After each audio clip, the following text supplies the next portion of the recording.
Hi students, आज की इस वीडियो के अंदर आपको जानने को मिलेगा क्लास 8 साइंस इन हिंदी एमसीक्यूज। चलो शुरू करते हैं। मैं हूं अजय और आप देख रहे हैं CCL क्लास। ये हमारी ऑफिशियल वेबसाइट है cclchapter.com। यहाँ का इसका जो है वेबसाइट का लिंक आपको डिस्क्रिप्शन में मिल जाएगा। मतलब आपको तो अभी पेज का लिंक दूंगा। वैसे मैं इस पेज पे आके आप कंप्लीट विज्ञान के एमसीक्यूज देख सकते हो जो आपके बहुत काम आने वाले हैं। वो तो काम आने ही है क्योंकि एग्जाम्स में आने हैं भैया। अभी देखो एग्जाम्स में अच्छे खासे एमसीक्यूज आएंगे। पेपर पैटर्न मैंने अपलोड कर दिया था कि किस तरीके से पेपर आते हैं एग्जाम्स के, हरियाणा बोर्ड के। बाकी बोर्ड्स का भी आता है बट एमसीक्यूज हर एक बोर्ड में आते ही आते हैं। तो ये ऐसा नहीं है कि किसी पार्टिकुलर बोर्ड में है, ये हर एक बोर्ड में एमसीक्यूज जो पूछे जाते हैं रेगुलर बेसिस पे एमसीक्यूज को ऐड किया जाता है, यहाँ पे अपडेट किया जाता है। अगर आपको लगता है कि कोई एमसीक्यू स्किप हो गया है जो कि एग्जाम्स में आया था, ऐसे नहीं है कि कुछ भी रख दिया उठा के, जो एग्जाम्स में आया था तो उसको आप कमेंट में बता सकते हो हमको, हम उसको भी एडअप करते जाएंगे। बाकी हम भी पेपर देखते रहते हैं रेगुलर बेस पे ताकि जो डाटा है वो अपडेट मिलता रहे आपको। चलो अब देखते हैं, यहाँ पे हम टेस्ट देते हैं। पहला क्वेश्चन है आपका, पहला चैप्टर है। देखो यहाँ पे ऐसा नहीं है सिर्फ एक चैप्टर के होंगे, यहाँ पे कई सारे चैप्टर के हम करेंगे स्टार्टिंग से। ये पार्ट 1 होने वाला है एमसीक्यूज का। देखते हैं कितना लंबा जाता है बट कई सारे चैप्टर होने वाले हैं। चलो शुरू करते हैं। पहला क्वेश्चन बन रहा है हमारे पास में, खेत से खरपतवार हटाने की प्रक्रिया क्या कहलाती है। यानी कि खेत से हमको खरपतवार हटाना है। पहला बोलेंगे उसको खरपतवारनाशी, दूसरी बोलेंगे कटाई, सिंचाई, निराई। क्या आपने चैप्टर को समझा है? अगर चैप्टर कोई भी चैप्टर में आपको लगता है कि सर हमको तो इसमें डाउट है, हमें नहीं आता, ये समझ ही नहीं आया चैप्टर, तो आप वीडियो देखना। मैंने वीडियो बना रखी है डायग्राम सहित, बिल्कुल मज़ेदार वीडियो बनी हुई है। आप जाके वहाँ पे विजिट आउट कर लेना प्लेलिस्ट के सेक्शन में। अब मतलब चैनल की जो प्लेलिस्ट है वहाँ पे आपको मिल जाएंगे। साथ में एमसीक्यूज भी उसी प्लेलिस्ट में है, सारा कुछ है। वीडियो देख के समझना है, वीडियो देख के समझो। जैसा आपको ईजी लगे वैसा कर सकते हो। यहाँ पे टेस्ट देने की सुविधा भी उपलब्ध करा दी है, जिससे आप आंसर पे क्लिक करोगे तो इस तरीके से आपका आंसर हो जाएगा। तो यहाँ पे डबल क्लिक करोगे, कॉपी नहीं कर सकते, ठीक है, उसलिए वो बीच में नोटिफिकेशन आ गया था। देखो खेत से खरपतवार हटाने की प्रक्रिया क्या कहलाती है? खरपतवारनाशी, कटाई, सिंचाई, निराई। देखो सिंचाई क्या होता है आपको पता होना चाहिए। खरपतवारनाशी क्या होती है? वो दवाइयां जिससे खरपतवार का विनाश किया जाता है। कटाई क्या होती है? फसल को काटना। सिंचाई क्या होती है? पानी देना। निराई क्या होती है? खरपतवार को हटाना। उस प्रक्रिया को हम निराई बोलते हैं, ठीक है। तो ये क्या है? हमारी निराई रहने वाली है इसका आंसर, ठीक है। तो इसका आंसर क्या हो गया? निराई। अगला प्रश्न देखते हैं, वर्षा ऋतु में उगाई जाने वाली फसलें क्या कहलाती है? देखो वर्षा ऋतु में कौन सी फसलें उगती हैं? पहला है रबी की फसलें, खरीफ की फसलें, या फिर दोनों फसलें, या कुछ भी नहीं। देखो कुछ भी तो नहीं उगता जमीन पे, कुछ तो उगता ही है ना। देखो रबी से आपको याद रख लेना चाहिए रै से रजाई, यानी कि सर्दी का टाइम आ गया भैया। ये आपकी जो है सर्दियों में उगेंगी, सर्दियों में, ठीक है। मतलब इस टाइम पे इसको उगाया जाता है। और खरीफ की फसलें गर्मी में। वर्षा ऋतु कब आती है? गर्मियों के सीजन में। तो सिंपल सी बात है, ये कब उगेगा? आपका खरीफ की फसल है, मतलब बेसिकली खरीफ ही बोली जाएगी। चलो आगे चलते हैं, अगला क्वेश्चन देखते हैं। हमारा अगला क्वेश्चन है, शीत ऋतु में उगाई जाने वाली फसलें क्या कहलाती है? यानी कि शीत ऋतु समझ रहे हो ना, सर्दियों में भी तो बताया था, रजाई कंबल ओढ़ के लेट जाओ।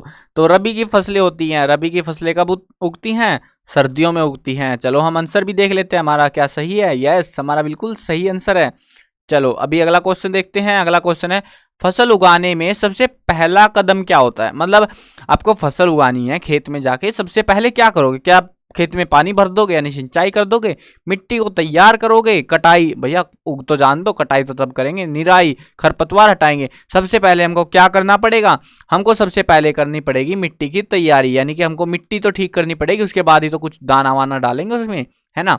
चलो अगला क्वेश्चन देखते हैं। अगला क्वेश्चन हमारे पास में आ रहा है, खरपतवारों का रसायन से नियंत्रण करना क्या कहलाता है? यानी कि स्टार्टिंग वाला क्वेश्चन अगर आपको याद है तो आपको जरूर से, मैंने उसमें एक्सप्लेन किया था, खरपतवारों को रसायनों की सहायता से नियंत्रित करना, यानी कि उसमें दवाइयां छिड़कना, उसको हम बोलते हैं खरपतवारनाशी।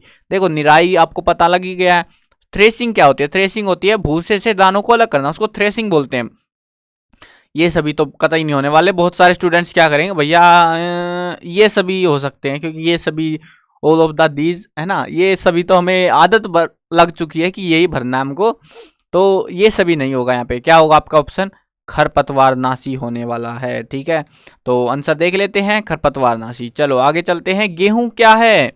गेहूं कौन सी फसल है? रबी की फसल है, खरीफ की फसल है? पहली बात, गेहूं उगता कब है? देखो ये ज्यादा फसलें नहीं है, 5-7 एग्जाम्पल आपको याद करने पड़ेंगे। कौन सी फसल? गेहूं, चावल, गन्ना, कपास, 2-4 फसलें हैं मेन सी, ठीक है, उनको याद कर लेना कौन सी फसल होती है। अब गेहूं देखो, चावल कब उगता है, गेहूं कब उगता है, जस्ट आपको ये पता होना चाहिए, या तो गेहूं को याद रख लो या चावल को याद रख लो। तो इस तरीके से आप इनको जो है इजीली आइडेंटिफाई कर सकते हो। अब गेहूं कब उगाया जाता है, गेहूं तो सर्दियों में उगाया जाता है भैया। सर्दियों में क्या कौन सी उगती हैं, रबी की फसलें, है ना, रबी की फसलें, तो आंसर क्या होगा, रबी की फसल। अगला क्वेश्चन देखते हैं, एक ही प्रकार के पौधों को बड़े क्षेत्र में उगाना क्या कहलाता है।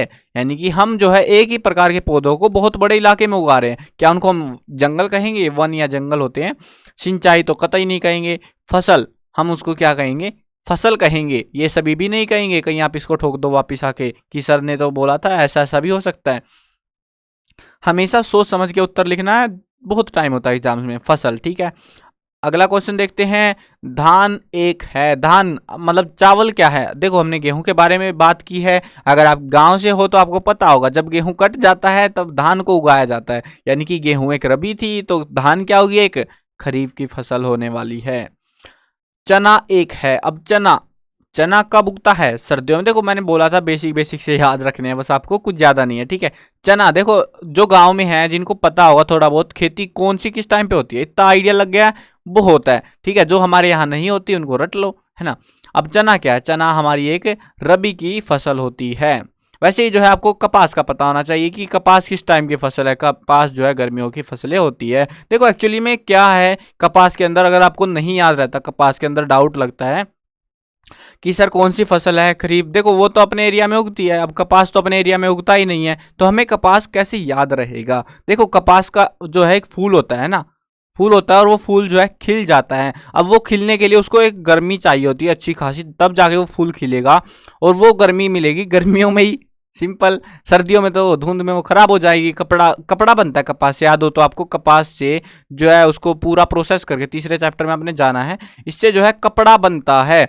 अब ये जो कपड़ा है अगर गर्मी सर्दियों में उगाएंगे तो उसमें वो कपड़ा ही खराब हो जाएगा, कपड़े का जो रेशा ही है वही खराब हो जाएगा, तो वो गर्मियों में बहुत ही बेहतरीन निकल के आता है और ये फसल इसीलिए गर्मियों की फसल है। इस तरीके से आप याद रख सकते हो जस्ट, ठीक है ना, लॉजिक के साथ में याद रख सकते हो अगर हो पाए तो आपसे। चलो अगला क्वेश्चन देखते हैं, इनमें से उर्वरक कौन से हैं। यूरिया, अमोनियम सल्फेट, पोटासियम, भैया सारे केमिकल से लग रहे हैं हमको तो, है ना। या फिर उपरोक्त सभी ठोक दें, एक काम करते हैं उपरोक्त सभी ठोक देते हैं ना, वैसे भी सही है, उपरोक्त सभी आने वाला है, डोंट वरी, टेंशन नहीं लेने का, ठीक है। तो ये था आपका पहला चैप्टर। अभी जो है हम चलते हैं वापिस हमारे पेज के ऊपर और यहाँ पे हम देखते हैं हमारे और एमसीक्यूज। एक एमसीक्यू से क्या होगा, एक चैप्टर से। चलो सूक्ष्म जीव, मित्र एवं शत्रु, देखो यहाँ पे सारी चीजें हैं आपके लिए, नोट्स भी बने हुए हैं, अभ्यास के प्रश्न उत्तर भी है, महत्वपूर्ण कंप्लीट बुक है। देखो ये जो भी आपको ऑरेंज कलर में मिलेगा वेबसाइट में, तो मतलब समझ लेना वो लिखा गया है, देखो पूरा लिखा गया, पूरी कंप्लीट बुक है आपकी, ठीक है। चलो वापिस आते हैं नीचे, अभी कंप्लीट करी है हमने बुक मेहनत कर करके यार आपके लिए, क्योंकि आपके एग्जाम्स आने वाले हैं ना। चलो दूसरे चैप्टर के एमसीक्यूज पे आते हैं। सूक्ष्म जीव, मित्र एवं शत्रु यानी कि दोस्त और दुश्मन। चलो शुरू करते हैं, कौन हमारा दोस्त है कौन हमारा है दुश्मन। पहला क्वेश्चन आ रहा है, सूक्ष्म जीवों को कितने समूहों में वर्गीकृत किया जाता है। यानी कि सूक्ष्म जीव कितने प्रकार के होते हैं, 2, 4, 6, 8। यहाँ पे ऑप्शन बदले जा सकते हैं, लेकिन आपको पता होना चाहिए 4 होते हैं भैया, सोचने की बात ही नहीं है। तो कितने होते हैं, 4। दूसरा क्वेश्चन है, मलेरिया के लिए कौन से सूक्ष्म जीव जिम्मेदार होते हैं। यहाँ पे हमारे पास ऑप्शंस आ रहे हैं, विषाणु, कवक, जीवाणु, प्रोटोजोआ।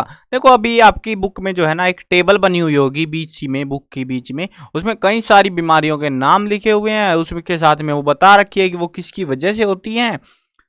तो वो आपको टेबल जरूरी है याद करनी, बहुत इंपॉर्टेंट टेबल है वो, और उसके बेसिस पे बहुत सारे एमसीक्यूज बनते हैं, बहुत सारे क्वेश्चंस बनते हैं, ठीक है। तो वो जरूर से पता होनी चाहिए आपको। अब यहाँ पे देखो, यहाँ पे भी उसी में से लिया गया ये क्वेश्चन आपका। तो यहाँ पे मलेरिया के लिए कौन से सूक्ष्म जीव जिम्मेदार होते हैं, वो है आपके प्रोटोजोआ। इसमें कोई लॉजिक नहीं है समझने का, बट सिंपल है कि हाँ इसकी वजह से ये होता है। कौन है, प्रोटोजोआ। चलो अगला क्वेश्चन देखते हैं हम। अगला क्वेश्चन कौन सा है हमारे पास में, एडवर्ड जेनर ने वैक्सीन की खोज किसके लिए की थी। यानी कि यहाँ पे पूछा जा रहा है हमसे कि जो एडवर्ड जेनर जो वैज्ञानिक था, उसने जो वैक्सीन बनाई वो किस बीमारी के लिए बनाई थी। चेचक के लिए बनाई थी, मलेरिया के लिए, चिकन पॉक्स के लिए, पेनिसिलिन के लिए।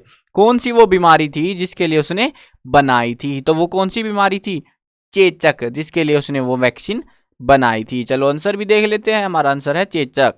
चलो अगला क्वेश्चन देखते हैं। अगले क्वेश्चन में क्या पूछा गया है, अलेक्जेंडर फ्लेमिंग ने किसकी सहायता किसकी चिकित्सा की खोज की, यानी कि किस चीज की दवाई बनाई, इसने भी बोल सकते हो। चेचक की, अब चेचक और वो दोनों दोनों सेम सेम थोड़ी ना बनाएंगे ना, मलेरिया की, चिकन पॉक्स की, पेनिसिलिन की, तो किसकी बनाई थी इसने, पेनिसिलिन की बनाई थी। चलो हम अपना आंसर भी देख लेते हैं, आंसर है हमारा पेनिसिलिन। अगला क्वेश्चन देखते हैं, जब कोई रोगवाहक सूक्ष्म जीव हमारे शरीर में प्रवेश करता है तो हमारा शरीर जो है किस चीज को बनाता है, किस चीज का जो है उत्पादन करना शुरू कर देता है। तो क्या वो हमारा शरीर जो है क्या हार्मोन्स बनाता है, क्या वो हमारे शरीर में प्रतिरक्षी बनाना स्टार्ट कर देता है, क्या वो एंटीबायोटिक बनाता है, क्या वो वैक्सीन बनाता है। तो हमारा शरीर क्या बनाने लग जाता है, प्रतिरक्षी बनाने लग जाता है। देखो हार्मोन जो है, हार्मोन्स का काम जो है बीमारियों से लड़ना नहीं होता, हार्मोन्स का काम होता है हमारे शरीर को संतुलित रखना, हमारे शरीर का विकास किस हिसाब से होगा उसका वो काम होता है हार्मोन्स का। एंटीबायोटिक्स क्या होते हैं, ये दवाइयां होती है, सीधी सी बात है, वैक्सीन भी दवाइयों में ही आती है। लेकिन प्रतिरक्षी हमारे शरीर के अंदर बनाए जाते हैं, शरीर खुद ही बना लेता है उनको, है ना। तो इसका आंसर है हमारा प्रतिरक्षी। अगला क्वेश्चन आता है, किण्वन की प्रक्रिया किसकी सहायता से की जाती है। ये एक प्रोसेस होता है, एक प्रक्रिया होती है जिसमें बस क्या ही बोले, खतरनाक चीजें बनाई जाती है। चलो कोई ना, खतरनाक से यहाँ पे मेरा मतलब बम बारूद नहीं है, यहाँ पे कुछ अलग ही लेवल की चीजें बनाई जाती है जो बहुत ज्यादा बिकती है। वो आपको आगे पता लग जाएगा जब इंपॉर्टेंट क्वेश्चन या आपको इस प्रोसेस के बारे में पता होगा तो आपको लग जाएगा आइडिया, ठीक है। मतलब कि बहुत ज्यादा जरूरी है किण्वन की प्रक्रिया आपको समझना। देखो ये इसके लिए आपको बस यहाँ पे पूछा जा रहा है किसकी सहायता से की जाती है, क्या वो जीवाणु है, क्या वो खमीर है, या फिर दोनों के दोनों लगे हुए हैं। हाँ जी, दोनों के दोनों लगे हुए हैं एक ही काम को करने में, प्रोटोजोआ तो नहीं है इधर, लेकिन जीवाणु और खमीर दोनों के दोनों मिलके किण्वन की प्रक्रिया में अपना योगदान देते हैं। चलो अगला क्वेश्चन देखते हैं, आंसर तो दिखा देते हैं, और भी दोनों, हाँ दिखा दिया शायद आई थिंक। चलो अमीबा एक प्रकार का सूक्ष्म जीव है, मतलब अमीबा किस प्रकार का सूक्ष्म जीव है पूछा जा रहा है हमसे। तो अमीबा किस प्रकार का हो सकता है, क्या वो एक बैक्टीरिया है, क्या वो एक कवक है, क्या वो प्रोटोजोआ है, या फिर वो एक शैवाल है। तो सिंपल सी बात है, अमीबा एक प्रोटोजोआ कैटेगरी का सूक्ष्म जीव है। आपको ये बेसिक से स्टार्टिंग में डायग्राम से चिपका रखे हैं, उनमें से आपको मिल जाएगा, ठीक है, उधर से देख लेना इसको, प्रोटोजोआ, ठीक है। चलो अगला क्वेश्चन देखते हैं, किस प्रकार के सूक्ष्म जीव मिट्टी की उर्वरकता को बढ़ा देते हैं, यानी कि अगर मिट्टी में ये सूक्ष्म जीव होंगे तो हमारी जो फसल है वो ज्यादा अच्छी होगी, मिट्टी ज्यादा उपजाऊ हो जाएगी। क्या वो किसकी वजह से, बैक्टीरिया, कवक, प्रोटोजोआ, शैवाल। तो आपको पता होना चाहिए वो कौन से हैं जो मिट्टी में रेंग रहे हैं, वो है बैक्टीरिया। अगला क्वेश्चन देखते हैं, संचरणीय रोग किसके द्वारा फैलते हैं। दो प्रकार के रोग थे जो ऐसे ही फैल जाते हैं या नहीं फैलते। देखो वायु, पानी, जल, हवा, भोजन, या ये सभी। देखो ऐसा कोई ऑप्शन आया ही नहीं जिसकी वजह से नहीं फैलते हो। चलो फिर भी हम जान लेते हैं किसकी वजह से फैलते हैं, ये सभी के सभी लगे पड़े हैं बीमारी फैलाने में। अगला क्वेश्चन है, सर्दी जुकाम, सामान्य सर्दी जुकाम रोग किसके कारण से होता है। क्या उसमें वायरस का हाथ होता है, विषाणु जिसको बोलते हैं, जीवाणुओं का, प्रोटोजोआ का, खमीर का। तो यहाँ पे जो ये सामान्य सर्दी जुकाम है इसके लिए जिम्मेदार कौन है, विषाणु। देखो एग्जैक्टली आपको एक चीज बताता हूँ बहुत काम आएगी, आपने कई सारी बीमारियां पढ़ी होंगी जो विषाणुओं की वजह से होती है। अब ये जो विषाणु होते हैं ना, इनको हम मार नहीं सकते। ये मतलब बुक्स में ऐसा लिखा जाएगा, आपको बकायदा कई सारी जगहों पे मिलेगा कि इनके लिए दवाइयाँ बन चुकी हैं, इसको ठीक किया जा सकता है। देखो एग्जैक्टली ठीक करना और मारने में फ़र्क होता है। देखो ये बाकी के जो सूक्ष्म जीव है इनको ख़त्म कर सकते हैं हम, मार सकते हैं बिल्कुल ख़त्म, अब उसके बाद जिंदा नहीं होंगे, इनके शरीर से आत्मा निकाल सकते हैं। विषाणु ऐसा है जो मरता ही नहीं है, ये अमर है, अमरत्व का वरदान मिला हुआ है इसको। आपने कभी देखा है कि आपको सर्दी जुकाम कुछ हो गया है, आपने गोलियां खाई डॉक्टर से लेके, क्या वो जुकाम ठीक हो गया? कुछ नहीं फर्क पड़ा, थोड़ा बहुत पड़ा होगा लेकिन ठीक नहीं हुआ उससे, वो अपने आप ही ठीक होता है। मतलब जब शरीर के प्रतिरक्षी जो है उसको लात मार मार के बोलते हैं निकल बाहर, बाहर निकल, दरवाजे में भी मत घुस जाना शरीर के, तब जाके शरीर ठीक होता है। तो ये जो विषाणु है ये बड़ा पंगा करते हैं और ये कभी भी खत्म नहीं होते। और ज़्यादातर बीमारियां जो ठीक नहीं होती, आज के समय में भी हैं जो ठीक नहीं होती, वो ज़्यादातर विषाणुओं की ही देन है। विषाणुओं की वजह से ऐसी ऐसी खतरनाक बीमारियां होती है जो ठीक नहीं होती दवाइयों से। इसका आज तक भी प्रॉपर इलाज नहीं है कोई भी। चलो अगला क्वेश्चन देखते हैं अगर हो तो हमारे पास में। तो अगला क्वेश्चन है, मलेरिया किसके कारण होता है? मलेरिया भैया, मलेरिया ये तो बहुत इंपॉर्टेंट है। ये जो है एक विषाणु, देखो हमने वैसे भी जान लिया था, डेंगू जो है विषाणु, डेंगू विषाणु की वजह से मलेरिया होता है, यानी कि मच्छर की वजह से बोल सकते हो। और इसीलिए डेंगू इतनी इजीली ठीक नहीं हो पाता। देखो हमने ऑप्शन के लिए थोड़ा मॉडिफाई कर दिया, कोरोना, है ना, मजा आएगा, आपको भी हंसी आनी चाहिए थी। चलो अगला क्वेश्चन देखते हैं, निम्नलिखित में से कौन सा विषाणु के कारण नहीं होता? मतलब यहाँ पे एक ऐसी बीमारी का जिक्र किया गया है जो विषाणुओं की वजह से नहीं होती। क्या बात है, वो है आपका क्षय रोग। बाकी सारी जो है विषाणुओं की वजह से होती हैं और बहुत दिनों में जाके फिर वो ठीक होती है। निम्नलिखित में से कौन सा जीवाणुओं के कारण नहीं होता? अब जीवाणुओं के कारण कौन सा नहीं होता इनमें से? वो है आपका हेपेटाइटिस बी। जो ये बीमारी है ये आपकी जीवाणुओं की वजह से नहीं होती। चलो आपको ऑप्शन दिखा देता हूँ, पिछले वाले का नहीं दिखाया क्या, पता नहीं दिखाया कि नहीं, याद नहीं रहता कई बार। चलो अगला क्वेश्चन देखते हैं हम, यीस्ट किसके उत्पादन के लिए प्रयोग किया जाता है? यीस्ट क्या मतलब क्या बनता है यीस्ट की मदद से, वो आपको जानना है। क्या उसकी मदद से चीनी बनती है, क्या शराब बनती है, हाइड्रोक्लोरिक अम्ल बनता है, ऑक्सीजन बनती है? ओहो, ऑक्सीजन तो नहीं बनती, उससे नशा बनता है जिसको हम नशेड़ी लोग इस्तेमाल कर रहे होते हैं। चलो जी, ये जो है ना वो अपने स्टार्टिंग में पढ़ा था, किण्वन है ना, पढ़ा था ना, मतलब उसमें कौन कौन सहायक होता है, वो यही प्रोसेस है, शराब बनाने का प्रोसेस, उसी में उसका किण्वन विण्वन सब उसी में लगा होता है। ठीक है, चलो आगे देखते हैं। अगला क्वेश्चन है, प्रोटोजोआ पैदा करने वाले मलेरिया का वाहक कौन होता है? तितली, हाउसफ्लाई, तिलचट्टा, ये क्या होता है? मादा एनाफिलीज मच्छर। तो कौन है? मच्छरों की वजह से मलेरिया होता है, ये तो आपको पता ही है, बस यही है, मादा एनाफिलीज मच्छर। पकड़ लो इसको, मार डालो अभी। चलो अगला क्वेश्चन देखते हैं, संचारी रोगों का सबसे आम वाहक कौन सा है? चींटियां, तितली, घरेलू मक्खी और मकड़ी। देखो सबसे ज्यादा कौन परेशान करता है आपको? मक्खी, क्योंकि वो घरों में आके परेशान कर ही देती है। तो जो बीमारी फैलेगी वो किसकी वजह से फैलेगी? मक्खियों की वजह से। ठीक है, चीनी के अल्कोहल को आएगा यहाँ पे, कोई ना, इतना मिस टाइप हो ही जाता है यार लिखते टाइम, है ना।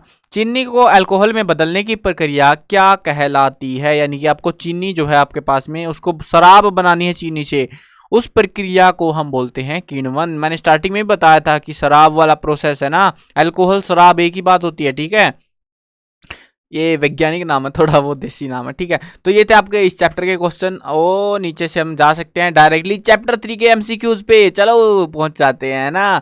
चलो अब शुरू करते हैं तीसरे चैप्टर के एमसीक्यूज, और बहुत ही इजी रहने वाला है आपके लिए। पहला क्वेश्चन है, किस रेशे को हम कृत्रिम रेशा कहते हैं? कृत्रिम रेशे का मतलब है यहाँ पे दो प्रकार के हैं, एक प्राकृतिक रेशा, एक कृत्रिम, यानी कि इंसानों ने बनाया हुआ रेशा। वो कौन सा रेशा है? क्या वो नाइलॉन है, रेयन, पॉलिस्टर, रेशम? नाइलॉन, नायलॉन का बहुत ज्यादा इस्तेमाल किया जाता है, और वो क्या कारण है? क्योंकि ये बहुत ज्यादा मजबूत होता है।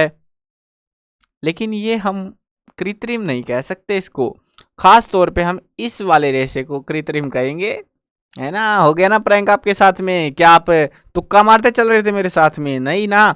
चलो देखो, आपको खुद भी सोचना होगा, अगर आप एमसीक्यूज की वीडियो देख रहे हो बैठ के बस ऐसे ही सो रहे हो तो कोई फायदा नहीं है। सोच समझ के आप भी सोचो, क्वेश्चन स्क्रीन पे आ ही रहा है साथ के साथ में, इसीलिए मैं स्क्रीन पे करा रहा हूं इनको, मजा आएगा।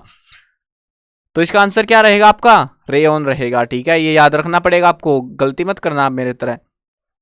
निम्नलिखित में से कौन सा प्राकृतिक रेशे हैं? इनमें से रेशे बताने हैं कौन से जो है प्राकृतिक है, यानी कि हमको प्रकृति से मिलते हैं। वो कौन से हैं? कपास। ओ भैया ये तो खेती होती है, यानी कि प्रकृति की ही देन है, बाकी देखने की जरूरत ही नहीं है, भागने दो बाकियों को। हाँ जी, कपास आ गया हमारा। निम्नलिखित में से कौन मानव निर्मित रेशे हैं? इनमें से कौन से जो है इंसानों के द्वारा बनाए गए हैं? ऊनी, यानी कि ऊन बोल सकते हो आप एक तरीके से, कपास, पॉलिएस्टर और रेशम। यहाँ पे कौन सा है आपका? पॉलिएस्टर, जो कि मानव निर्मित रेशा है। चलो आंसर भी दिखा देते हैं। वैसे देखो, ऊनी तो भेड़ों से मिलती है, ऊन से, भेड़ वगैरह से। कपास जो है खेती होती है, रेशम की भी खेती होती है, बस कोई दिक्कत ही बात ही नहीं है। निम्नलिखित में से कौन जैव निम्नीकरण पदार्थ नहीं है? यानी कि जो है जैव जो भी है फलाना दिमक्का, ठीक है, कौन सा नहीं है? इनमें से आपको ये जानना पड़ेगा कि जो जैविकली जो है खत्म नहीं होते, उन्हीं कपड़े, कागज, एल्यूमिनियम, लकड़ी, इनमें से कौन सा है?